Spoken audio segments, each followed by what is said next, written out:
Quo discusses the coexistence of positive and negative entities on Earth and how spiritual seekers can remain steadfast in their journey. Learn how to channel the one great original thought, become a beacon of love and light, and awaken those around you. Join us to explore practical advice on enhancing your meditation practices and aligning your daily actions with spiritual principles. This video is a must-watch for anyone committed to personal growth and spiritual service. I deeply desire to know the truth in order to serve you. I love you unconditionally. November 16th, 1997. Channeling disclaimer. This telepathic channeling has been taken from transcriptions of the weekly study and meditation meetings of the Rock Creek Research and Development Laboratories and L/L Research. It is offered in the hope that it may be useful to you.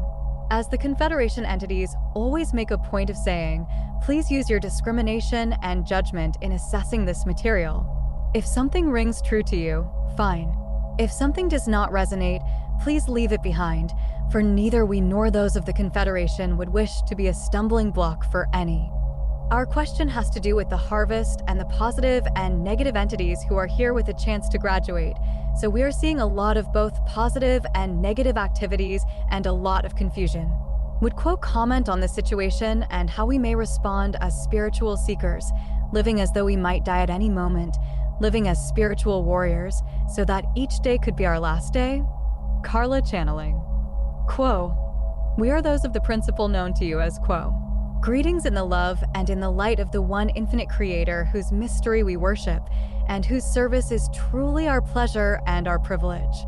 We are so grateful to each of you for desiring to investigate and seek the truth, and for choosing to call us to your group as you do by those vibrations that you bring to this circle this day. Without your questing spirits, our services would not be needed, and we would not learn or grow as we may do as we serve you. And so we thank you as each teaches each in the infinite mirroring of love reflecting love. Your question this day revolves around that dance of birth and death most closely associated with the seeming end times, whether that be of a life, of an era, or of a culture as a whole. And indeed, as you come to this subject, your planet revolves into that season of cold and stark bareness, when the only evidence of light is the frozen and battered ruins of summer's paradise of leaves and blossoms. And as wise prophets of all cultures and religions have noted, that which blooms also dies, that which blossoms also withers, and that which lives also dies. This is the condition into which you were so eager to come, this peculiar situation of interrelated energies that do not necessarily know how to pull together, how to cooperate to achieve that clarity and balance which is possible within illusion. It is said in your holy Bible that the fields are white with harvest, and yet there are so few harvesters. We might suggest to each of you that you do exist at this time as a harvester to the extent that you embrace and attempt to live that inner focus of self as a vessel and a channel for that love that is the one great original thought.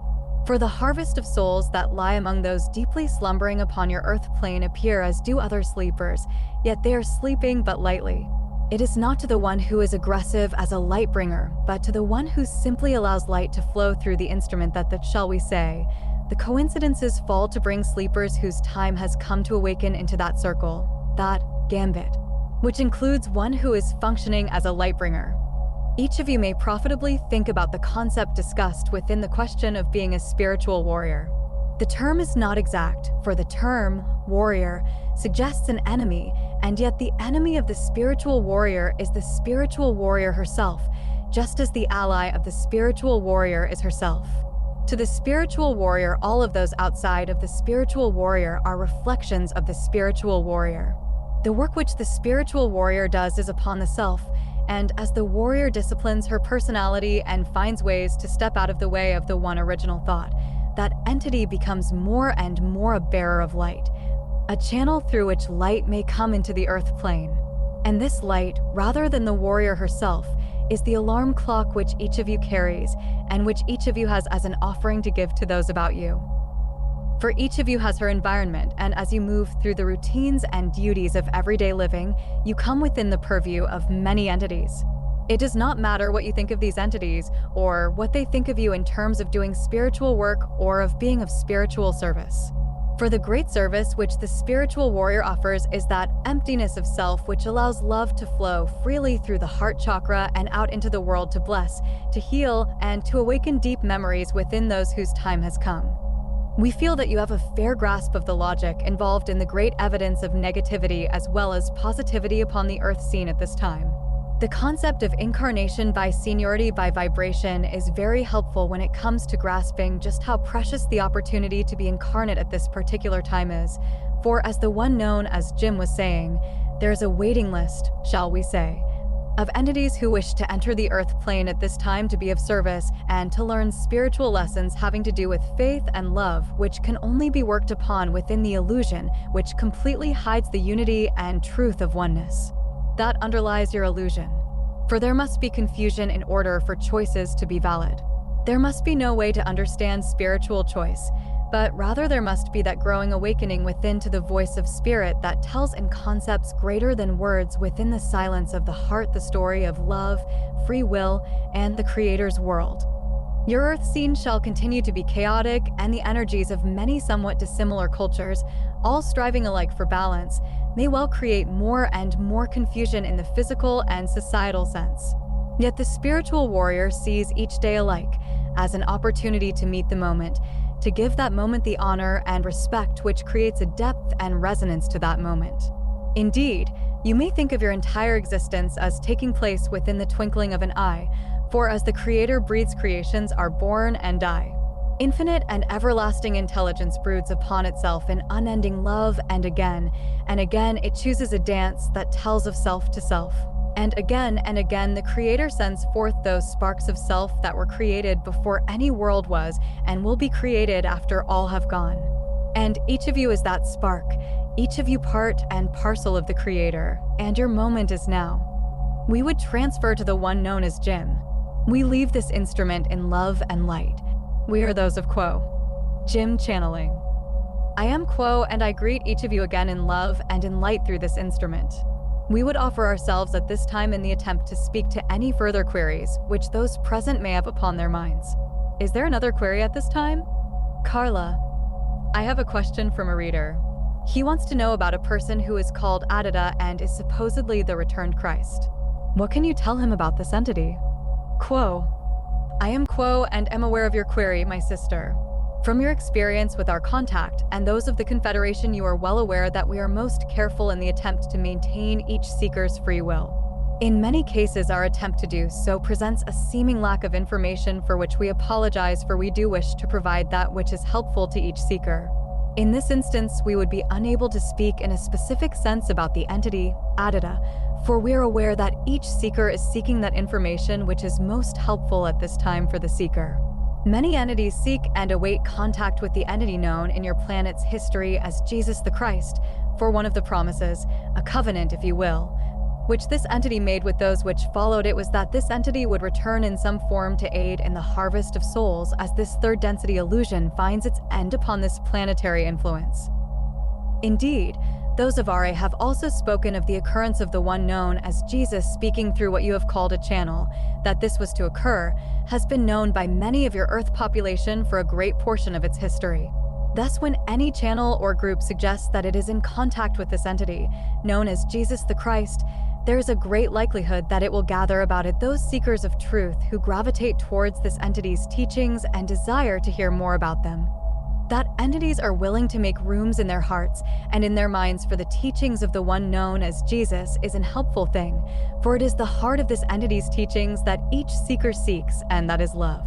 The one known as Jesus was steeped in the great energy of the one Creator, the creative energy which has made all things and which each entity instinctually seeks out within this third density illusion. For even at the level of each cell in each body, there is the knowledge of love. There is the desire for love. There is the pull towards love. Whether or not a channel is channeling the one known as Jesus, each entity which claims to be channeling this entity is helping in one respect seekers to come into a greater relationship with love. For it is well known that the one known as Jesus replaced all the laws of Moses with the two great commandments which revolved about the concept of love, to love the Creator with every fiber of the being and to love the neighbor as the self. Thus, this entity has its influence to this day in a most harmonious way upon each seeker, and we would encourage each seeker who reveres the one known as Jesus to seek within the life pattern where love rests, where love remains, where love may be found. Is there any other way that we may speak to this query? Carla, I think that is just great, and I will deliver it to the person who asked the question. Quo, and we thank you, my sister. Is there another query at this time? Questioner, how can I improve my personal meditation periods? Quo, I am Quo and am aware of your query, my sister. We have discovered through our own experience that it is well to seek the silence of the meditation in a daily fashion, that this become a part of each day, perhaps at the beginning or at the ending, that it be a central feature for each day. That one take the time for this meditation at the same time and in the same place each day, that one reserve these times and places for what could be seen as the axis upon which your experience turns. For as you complete your daily round of activities, there are many forms of catalyst that assault the senses and give one a great deal to think about, to digest. And it is within the meditative times that what can be learned is seated in a spiritual sense within the soul of the self. Thus, in your meditations, it is well that you put aside, for the time period of the meditation, the concerns of the day. Perhaps ritualizing this concern in a fashion such as taking off the cares as one would take off a hat and placing them aside on a table, so that during the meditative time one seeks as purely and clearly as one can the inner silence that will allow one to hear with the heart the speaking of the one creator in whatever form or fashion in which it may come. Any thoughts that occur at this time may be allowed to move in and out and allowed to go their way. One need not fight against the mind, but bring it back gently each time that it wanders to the center of silence. After enough practice at this endeavor, one will begin to open a bridge, shall we say, from the conscious daily round of activities to one's own subconscious mind, and through the roots of the tree of your subconscious mind, contact then may be sought with the shuttle that is the spirit that moves in unity with the one creator. Thus you open a door or a bridge, as we have previously mentioned, to the deeper, more informed portions of your own consciousness, and through your own, to the one creator. Is there another query, my sister? Questioner, I thank you for that response. No further queries from me. Quo, I am Quo, and we thank you, my sister, for your query. Is there another query at this time? No further queries. I am Quo, and we are grateful that we have been able to speak in some fashion to the concerns of those present in the circle of seeking this day. It is always a great honor and privilege to be asked to join you here, and we do so eagerly. We would at this time take our leave of this instrument and this group, leaving each as always in the love and in the light of the one infinite creator. We are known to you as those of Quo. Adonai, my friends, Adonai.